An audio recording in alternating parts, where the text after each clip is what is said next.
दो story share करूंगा जी। एक तो मुर्तजा आमिर में मुस्तफ़ा आमिर कत्ल केस में अहम डेवलपमेंट हुई है, बड़ी गिरफ्तारी हुई है और इस गिरफ्तारी के साथ साथ एक मरतबा फिर असलहे की बड़ी खेप और मनशियात भी बरामद हुई हैं। कौन गिरफ्तार हुआ, कैसे गिरफ्तार हुआ और उसका किरदार क्या था, ये मैं आपसे शेयर करूंगा। इसके अलावा सबसे अहम सोशल मीडिया पर एक वायरल वीडियो जिसे देख के ये यकीन आ जाता है कि ये पाकिस्तान जो है असल में ये उस पाकिस्तान के मालिक ये लोग हैं, यानी कि पाकिस्तान के असल मालिक ये लोग हैं और हम बीच में ऐसे ही फिर रहे हैं बाकी के सारे पाकिस्तानी।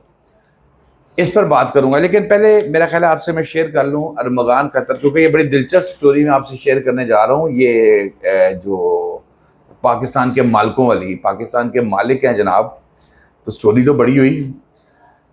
अरमगान कत्ल के जो अरमगान जो कातिल है, इसने मुस्तफ़ा को कत्ल किया था, इसके केस में जो अहम डेवलपमेंट ये हुई है कि इसका बाप जो पहले दिन से मशकूक लग रहा था, यकीन करें वो उसकी हरकतें देख के वो या तो लगता था कि खौफनाक किस्म का नशई है या फिर बहुत बड़ा फनकार है।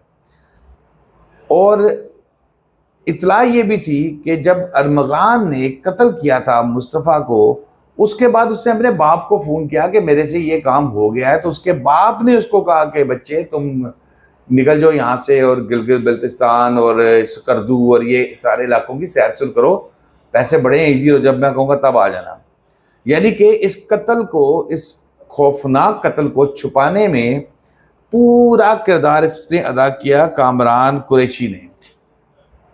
अब उस बुनियाद पे, क्योंकि ये पहले भी कहा जा रहा था, मकतूल की फैमिली की तरफ से कहा जा रहा था कि ये बंदा भी मुलव्विस है, मुलव्विस तो वो है, जब उसे पता है उसने छुपाया उसको, तो ये कहा जा रहा था कि जी आप किसी तरीके से इसको भी बीच में शामिल तफ्तीश करें। तो आज जो है वो पुलिस ने जब उसको गिरफ्तार किया, डिफेंस में इसकी रिहाइशगाह थी, छापा मारा और एक मरतबा फिर हैवी असलाह, मंशियात और हैवी असलाह दोनों चीज़ें बरामद हुई और बरामद गिरफ्तार करके इसको पुलिस ले गई है। अब पुलिस जो है वो मज़ीद तहकीकात करेगी, जिससे ये साहब जो बायत तो पूरी एक्टिंग करते थे कैमरे के सामने, कभी किसी से लड़े हैं कभी किसी से, ये अल्टीमेटली सच बोलना ही पड़ेगा इनको।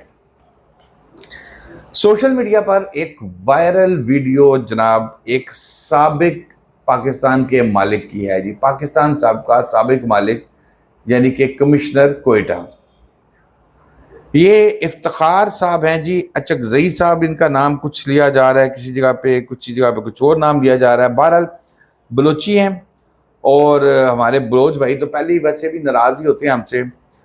एयर होस्टेस को इनकी बेटी ने नाक पे मुक्का मार के खून निकाल दिया। अब पता नहीं इस वक्त उसकी सोच क्या थी, खातून की जो कमिश्नर की बेटी है उनकी सोच क्या थी, वो किसके नाक पे मुक्का मारे थी, किसी सूबे के नाक पे, किसी मजहब के, दीन के, किसी फिरके के नाम पे, ये या अंदर से पाकिस्तान के मामे बनते हैं कि जी ये हमारा पाकिस्तान है, तुम लोगों का नहीं है।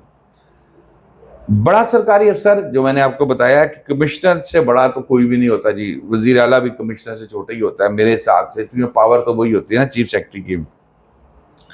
पाकिस्तान के असल मालिक वो लोग होते हैं। अब आ जाए जी यहाँ पर प्रोटोकॉल सिस्टम के दीवाने जो है वो ब्यूरोक्रेट होते हैं अपनी ज़िंदगी में, साथ दायरे बच्चे छोटे होते हैं, घूमते हैं फिरते हैं, उन्हें भी पता है जी अब्बे ने एवं हारन मारना है तो पहले सब कुछ रुक जाना है, बंद हो जाना है, ये हो जाना है, वो हो जाना है। लेकिन यहाँ पर बच्चे भी उसी के अंदर आ जाते हैं, फिर बच्चे भी उसी प्रैक्टिस में आ जाते हैं ना कि जी अब्बा जी का प्रोटोकॉल है, तो फिर अब्बा जी फिर समझ जाते हैं। जो ब्यूरोक्रेट साहब हैं, इफ्तिखार साहब, वो बड़े धीमे मिजाज से बड़ी चीज़ों को देख रहे हैं, लेकिन उनकी साहबजादी जो है, नाम मैं नहीं ले रहा, लेकिन उनकी जो साहबजादी है वो उछल उछल के पड़ रही है और वो तो मतलब उनकी जो है आप समझ लें कि इज्जत मजरू हो रही है कि अब वालिद साहब कोयटा के कमिश्नर रह चुके हों और वो कोयटा के एयरपोर्ट पे हो और वहाँ पर डेस्क वाले की क्या जरूरत कि पूछे कि जाओ जाके लाइन बनाओ, डेस्क वाले की क्या मजाल कि वो कहे कि जनाब आप तलाशी दें, ऐसे थोड़ी होता है। लोग ये तो ज्यादती है ना डेस्क वाले की, एयरपोर्ट वालों की ज्यादती है, एयर होस्टेस की ज्यादती है और तमाम सिस्टम की ज्यादती है। लेकिन मैं समझता हूँ कि जो कमिश्नर साहब हैं वो भी हक पे हैं, उनकी साहबजादी भी हक पे हैं, उन्हें मज़ीद रगेदना चाहिए था इस निज़ाम को। यहाँ पर उस कमिश्नर साहब की साहबजादी ने जो एयर होस्टेस थी उसकी आप समझ लें कि इज्जत नफ्स है, उसको तो सेम भरे मजमे में तार तार कर दिया। सोचे ना, अगर आपके साथ कोई भरे मजमे में एयरपोर्ट पे भरे लोग बैठे हैं और आपको वो कोई गालम गलोच और हाथापाई और ये वो सारा चीज़ें प्रेशर डाल रहा है ऊपर, और आप एक अफसर हैं, आप एक सरकारी अफसर हैं, आप एक पढ़ाई लिखाई करके आप अपने बच्चों का, अपनी फैमिली का रिस्क पहुंचाने कमाने के लिए हलाल तरीके से आप एक नौकरी कर रहे हैं, तो वहां जब साहब बहादुर की साहबजादी आती हैं तो इज्जत तो करनी आपकी बनती है। नहीं नहीं, ऐसे नहीं, ऐसे नहीं चलेगा भाई, छोड़ दो पाकिस्तान। अगर आपको ज्यादा मसला है तो आप चले जाओ यहाँ से, ये तो कोई बात नहीं कि आप साबिक कमिश्नर की साहबजादी की इज्जत नहीं कर रही। बहरहाल जी, उनको भी बर्दाश्त नहीं हुआ, इज्जत नफ्स खातून की तार तार हुई। तो अचकजई साहब इनके बारे में बताया जा रहा है, इफ्तिखार अहमद अचकजई साहब, और इनकी साहबजादी थी वो जिन्होंने ये सब कुछ किया था। अच्छा जी, अब यहाँ पर एयर होस्टेस पहले जब उन्होंने वहाँ पर वाकया किया, जब डेस्क के ऊपर एयरपोर्ट के अंदर ही, तो फिर भी कंप्लेंट हुई। जब फ्लाइट चल पड़ी तो अभी मतलब करीब ही थी, रनवे पे ही थी, तो वहाँ पर मामला ज़्यादा बिगड़ गए। जहाज से बैठने से पहले लड़की ऐसी हरकतें कर रही थी जो मैंने आपको बताई हैं, तो सामने लाइन और लाइन का ख्याल नहीं, और आगे पीछे मैं करूँगी। फ्रंट डेस्क पे भी उसने झगड़ा किया, वहाँ पर भी उसे क्यों रोका गया, वहाँ से शोर डाला और सबको पता लग गया था कि कुछ हो रहा है एयरपोर्ट पे, कोयटा एयरपोर्ट पे हो कुछ रहा है। अच्छा जी, ब्यूरोक्रेट साहब को ऐसी हरकतें, उनको भी लग रहा था कभी कभी कि अपनी बेटी की हरकत को समझ नहीं आ रही कि कर क्या रही है। और बच्चे बिगड़ जाते हैं जी, बच्चे तो फिर माँ बाप के लिए बच्चे ही होते हैं, जितने मर्जी बिगड़ जाए माँ बाप को तो देखना पड़ता ही है। जहाज उड़ने लगा तो एयर होस्टेस ने करीब आकर कहा कि आप अपनी बेल्ट, सीट बेल्ट और ये जो फूड ट्रे खोली हुई है इसको बंद कर लें, क्योंकि जब झटके से जहाज उठता है तो वो इस चीज़ का खतरा होता है कि आप जरक लगेगी, कोई नुकसान हो सकता है। तो तमाम एक जो SOPs है वहाँ पर, उसके मुताबिक ये कहा जाता है। जब एयर होस्टेस साहिबा ने आके ये कहा तो उसको पता ही नहीं था कि उसने इतनी बदतमीजी कर दी, आगे से उसने यही कह दिया उनको।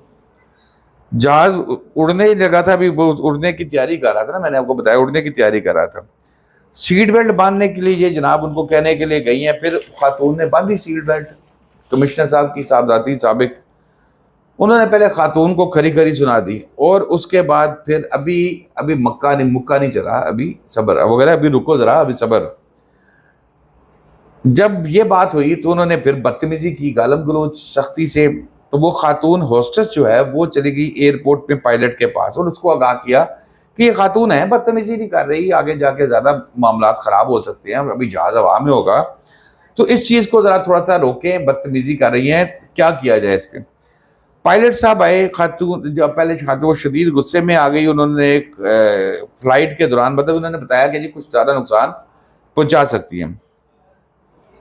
मामला गालम गलोच से आगे बढ़ जाता है और उठकर एयर होस्टेस के नाक के ऊपर मुक्का मारती हैं जी, नाक से उसके खून निकलना शुरू हो जाते हैं। और फिर वो कहते हैं फ्लाइट तो अब नहीं जाएगी।